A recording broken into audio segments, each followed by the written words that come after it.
Thank you so much, Sri, for joining me for this quick chat today. Thank you for trusting us and giving us this opportunity to partner with you on this incredible journey that's ahead of you and us.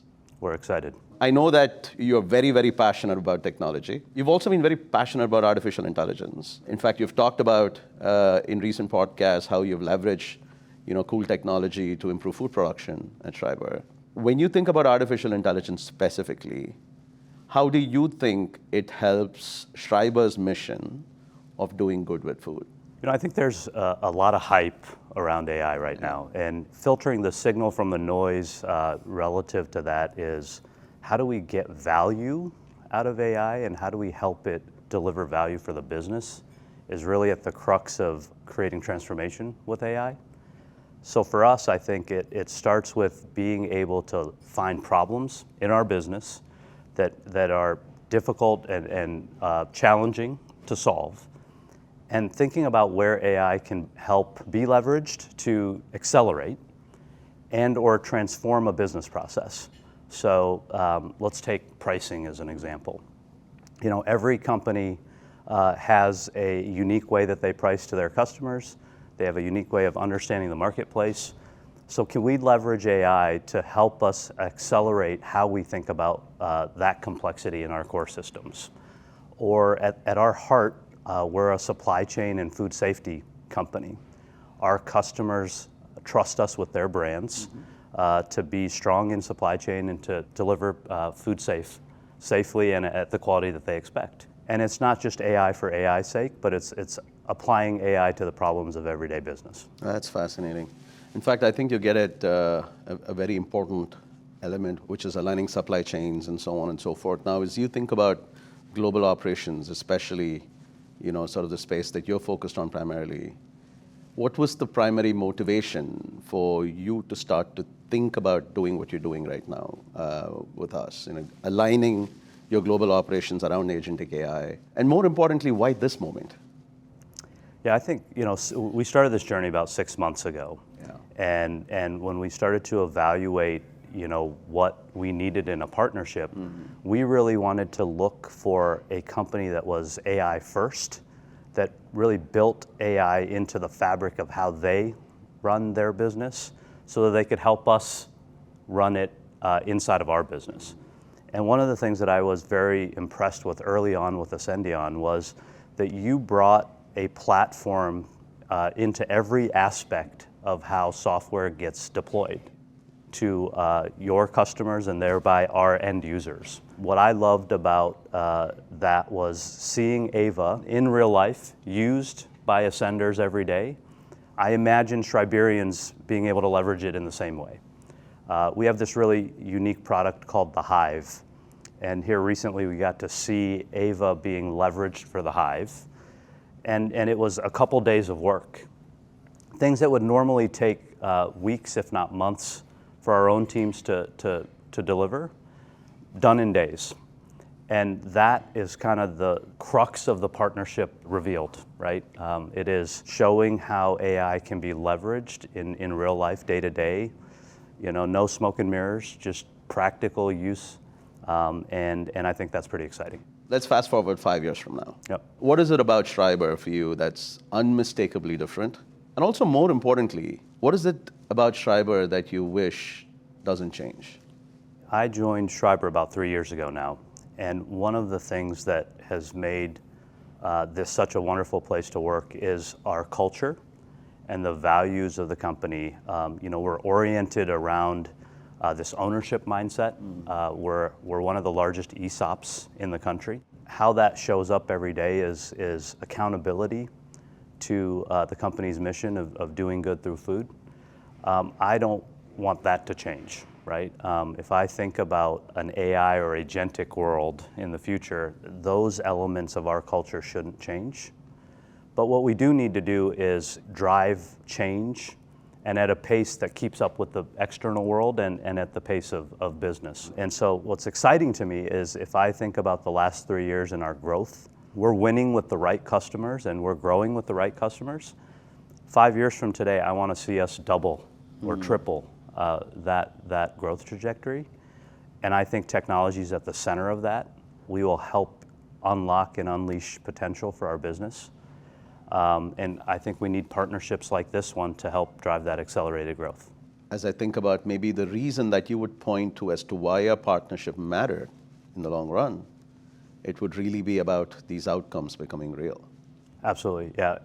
I think outcomes align incentives, right? From the business and what they're trying to drive, the global IT function and what we're trying to drive, and then our partnership with Ascendion and being able to make sure that those things zipper together to deliver value at speed. Fantastic. KK, every CEO is being asked about their AI strategy. From your perspective, what's the difference between a company just using AI and one that's truly integrating it into managed services and outcome-based relationships? To me, using AI is a tool choice. Integrating with AI is an operating model choice. Using AI is when you're experimenting, when you're doing pilots, you're doing proof of concepts. Integrating AI is when you are reframing how work gets done, when you're reframing how knowledge gets captured, when you're reframing how you're ideating around your vision. I firmly believe that organizations that start to think about artificial intelligence and agentic transformation as an equal partner in the journey that you're on, get closer to their outcomes. I think the time for using AI as just a tool, I think that period is coming to an end. As you think about that relative to talent then, every company is in this AI world racing for top talent. How do you incent and encourage highly technical talent? And what's your philosophy on building a culture that retains the best engineers and strategists? Yeah, look, great talent doesn't stay for words on banners. Great talent, really good talent, just wants to do meaningful work with modern technology for clients that matter. When I spend time talking to engineers just across the board, consistently, there are sort of three things that they enjoy the most. One is purpose, two is mastery, and three is velocity. Purpose is very important. Why are we doing what we're doing? Sure. So we need to create a culture, and at Ascendion, I sweat about this every day, where we try to ensure that we are not just trying to figure out whether our associates understand our purpose, but they actually are able to connect with it. Your mission, for example, do good with food, is honestly one of the coolest things I've heard. I think it's so beautiful, and we've got something very similar as well. A $1 billion company that impacts 1 billion lives, we lean forward on impacting 1 billion lives. And so purpose becomes very, very important. Sure. Mastery, which is engineers that want to always keep learning something, they want to learn something.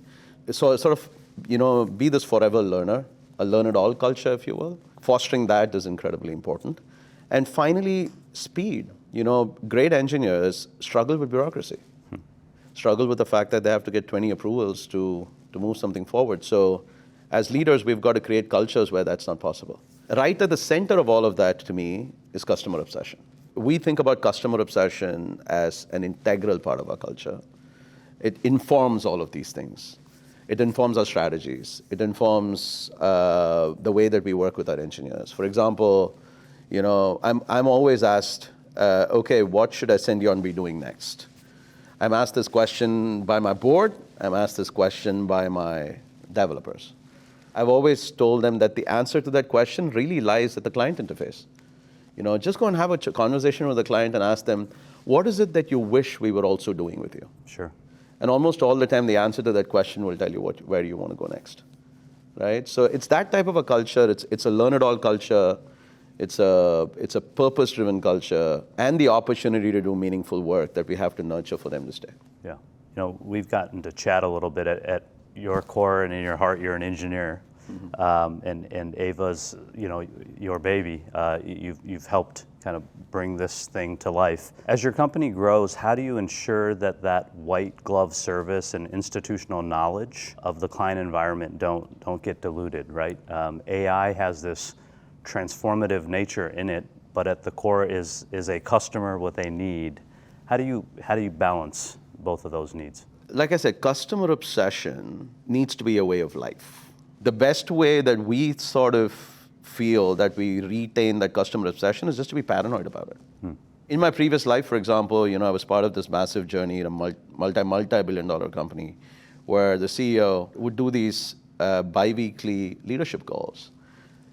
The 2-hour call that we would have, the first 45 minutes of that call was not spent on numbers, was not spent on growth statistics, was not spent on which markets do we get into, was only spent on client escalations. So when you have the senior most leadership meeting in the company, and you spend the first 45 minutes on client escalations, you start to create that culture of ensuring that white glove service remains. Then you sort of lead off of that. The power of the platform is to ensure that service and knowledge can actually scale. Too often we assume that as things scale, service suffers and knowledge suffers, but with the platform you can actually scale that, which is why if you think about the platform that we've built the ability for you to create knowledge bases inside the platform where you can instantiate a lot of this knowledge, and that knowledge continues to grow inside the platform. And that contextualization and that knowledge base creation that we've been able to create inside the platform becomes massively important for us to be able to continue to scale our ability to not just provide white glove service to this, but do the second thing that you said, which is retain the knowledge, right? We've been very, very purposeful about designing and nurturing AAVA to work for the enterprise. There's a lot of tools out there, lots of platforms out there that work incredibly well if you're a 50-member company. Sure. Right? That's got massive ambitions. It works very well. But if you're dealing with hundreds of people, how do you ensure that, for example, everybody designs agents the same way? Nobody starts from ground zero every time, that you've got a golden set of agents that you can use, massively reuse and replicate. How do you ensure that you're managing token costs as you scale your agentic transformation, agentic strategy? And so all of this has been taken into account as we build out AAVA. In fact, back to your customer point of white glove service, the way that AAVA has also grown through the need for us to rapidly respond to customer expectations. So what we did was, my chief commercial officer, who runs revenue for me, also operates as the chief technology officer for the platform. Sure. So what that does is when there is a requirement that manifests itself at a client place, it makes itself into the platform much faster than most other companies. So those are all things that we've done to ensure that we're able to scale this. Fantastic. As you think about the future, what are you reading or studying right now to ensure you're leading your company towards 2030 rather than just managing 2026? The reality is that you always want to make sure that you have a culture that can adapt to every change that's ahead of you. And so I think a lot about culture. But from a technology perspective, I'm fascinated by what Ray Kurzweil puts out. And what that calls for, and I remind myself of this every time, is incredibly purposeful and well-intentioned leadership. This thing could go out of control if we allow it to.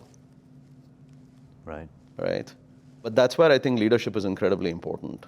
How we build ethical AI is incredibly important. How we build responsible AI is incredibly important. How do we do it in a way where the human stays firmly at the wheel as we manage and deliver the most out of AI technology is incredibly important. So I read a lot of Ray Kurzweil, because it paints a picture of the future for me that I think we got to be incredibly well prepared for today. Leadership and culture. Leadership and culture, yeah. Thank you. Thank you, KK. Thank you so much.